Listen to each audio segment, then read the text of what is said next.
What's up mga kaguro at mga mag-aaral? Ako muli ang inyong online teacher, Sir Franco, para sa panibagong aralin sa life and career skills.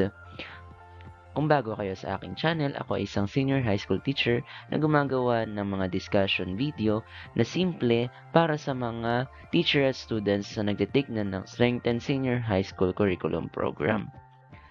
Maaari din kayong mag-request ng mga files sa akin, i-PM lang ako sa aking Facebook account o kaya naman ay mag-comment sa video na ito. Pasensya na ulit kung simple lang ang aking video or PowerPoint presentation na inanda dahil sa dami ng mga gawain na isinasabay ko rin sa aking paaralan. Sa ating aralin ngayon, pag-uusapan natin kung paano nakatutulong ang recreational at rhythmic activities hindi lang sa ating katawan, kundi pati sa ating social skills gaya ng pakikipagkapwa, respeto, at teamwork. Pagkatapos ng lesson na ito, dapat ay kaya mo nang maipaliwanag kung ano ang recreational at rhythmic activities. Makikilala ang iba't ibang uri nito at maunawaan kung paano ito nakatutulong sa pagbuo ng magandang ugnayan sa iba. Silent lineup. Gumawa din tayo ng maikling activity. Ang mga teacher ay maaaring ilagay ito sa motivation part ng kanilang lesson. Students will practice nonverbal communication, cooperation, and respect by lining up in a specific order without speaking. So students will have to work together and be creative in how you communicate non-verbally in achieving your task as quickly as possible. The teacher will give a signal to start and allow the students a time to organize themselves into the correct order. Once the students are in line, have each person state their order. For example, say their birthmonth aloud to verify accuracy. The quickest and most accurate team will win the round. After the activity, let's do the processing questions. How did your group communicate and work together silently, and what challenges did you face? How did leadership and cooperation help your group, and how can you use these skills in other situations?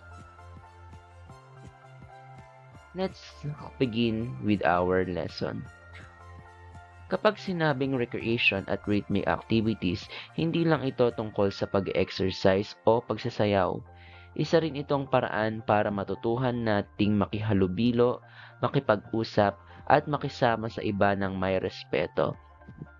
In today's lesson, we will explore how social skills like cooperation, communication, and respect play a crucial role in recreational and rhythmic activities. These skills help us work better with others, solve problems, and create a supportive atmosphere where everyone feels valued. For example, cooperating means working together towards a common goal. Communicating involves sharing ideas clearly and listening attentively. And respect means appreciating others' differences and following agreed upon rules. By practicing these skills in recreational and rhythmic activities, you not only improve your ability to participate effectively, but also develop qualities that will benefit you in school, work, and everyday life. Remember, success in any group activity depends as much on how well we interact with others as on our talents. What is recreation? Ang recreation ay mga gawain na ginagawa natin para ma-enjoy at ma-relax tayo sa ating free time. Pwede itong mag-isa ka lang tulad ng pagbabasa o kasamang iba gaya ng paglalaro o pagdodrawing.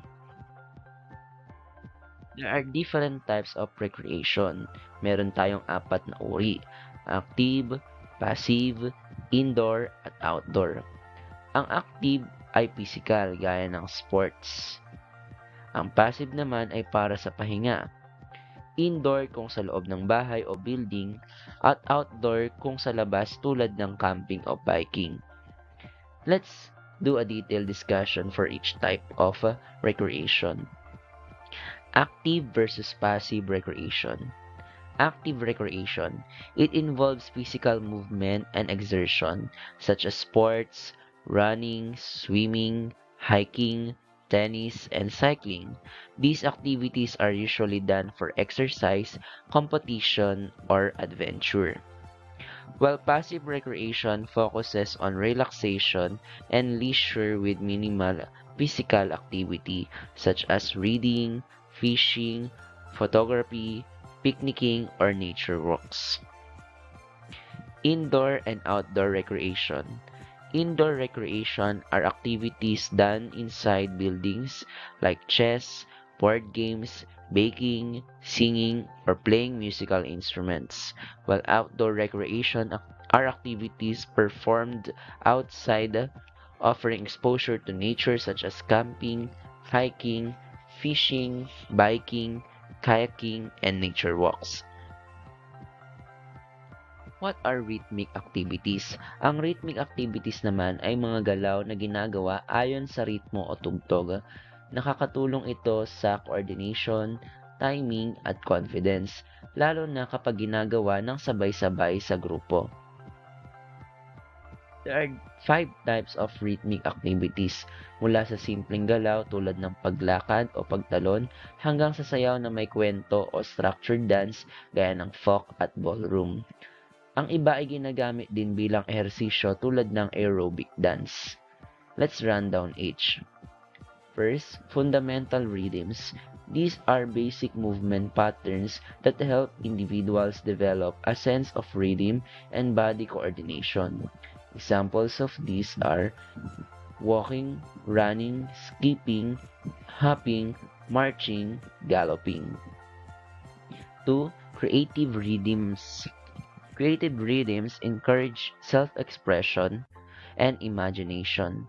Participants use their bodies to imitate animals, objects, or characters, often inventing their movements to match a rhythm or story. Examples include imitating animals, for example, moving like a bird or horse. Expressive movements based on imagination or themes, creating original dance steps. Third, dramatic rhythm. Dramatic rhythms are based on stories, poems, songs, or emotions. These activities combine movement with storytelling or dramatization, allowing participants to interpret narratives through rhythmic motion. Examples include acting out a story or poem through movement, dance dramas, emotional expression through rhythmic movement. Fourth, structured dance and social rhythmic activities.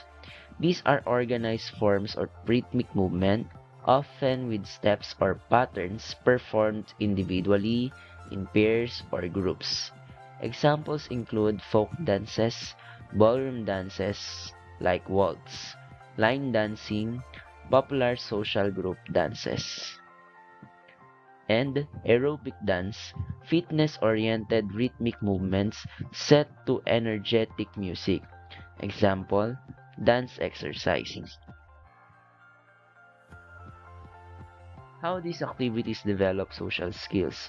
Sa pamamagitan ng mga ganitong gawain, natututo tayong makipag-cooperate, makipag-usap ng maayos, at rumespeto sa kakayahan ng iba.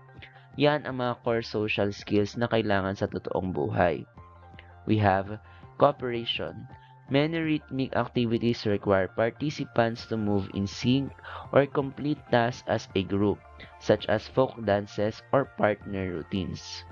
Working together to maintain rhythm and timing teaches students to cooperate and support one another for group success. B. Communication.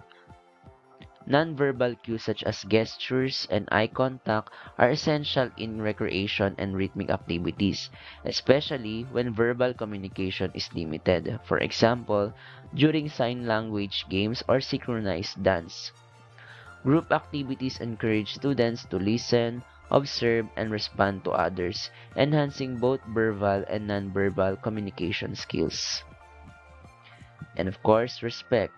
It is cultivated as students take turns, share space, and appreciate each other's abilities and contributions. Activities like group singing or ensemble performances require students to value each participant's roles and foster a respectful and inclusive environment. Example of recreational activities that build social skills. Ang mga recreational activity gaya ng sports o camping ay hindi lang pampalakas ng katawan. Nakatutulong din para mas makilala mo ang ibang tao at matutong makipagtulungan sa grupo. Example din ito ay ang team sports, art workshops or music jam session, and community cleanup or gardening projects. Sa mga rhythmic activity gaya ng sayaw, natututo naman tayong sumabay sa ritmo, hindi lang ng musika, kundi pati ng grupo. Naayon din dito ang respeto, timing, at cooperation. Subukan natin gawin ang isang activity na tinatawag na rhythm circle. Ang klase ay magbubuo ng maliit na grupo at gagawa ng simpleng ritmo gamit lang ang palakpak o body sounds. Pagkatapos, pag-usapan kung paano ninyo nagamit ang cooperation at listening. Balikan natin, sa anong paraan ka natutong makipag-ugnayan at makipagtulungan sa iba habang ginagawa ang mga recreational or rhythmic activities? Sagutin natin ang mga tanong sa screen. Piliin kung ano ang tamang sagot base sa napag-aralan natin. What is the main purpose of recreation? A. To relax and enjoy free time. Which rhythmic activity involves storytelling? B. Dramatic rhythm. Which social skill is most needed when performing a group dance? B. Cooperation. Let's do also a creative task. Express the social power of recreation and rhythmic activities. Here, the students will creatively express their understanding of the different types of recreation or a specific rhythmic activity and its contribution to developing social competence through poetry, rap, or artwork. Practice sharing your poem, rap, or artwork with the class. Explain your creative choices and what you want your audience to understand about the topic. Share your work confidently and listen to your classmates' presentations.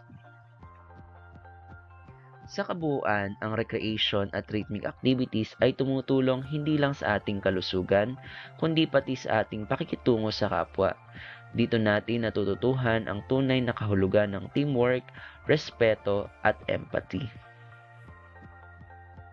Para sa iyong output or assignment extension activity, gumawa ng short video o collage na nagpapakita kung paano mo nagagamit ang mga recreational or rhythmic activity sa pagbuo ng social skills.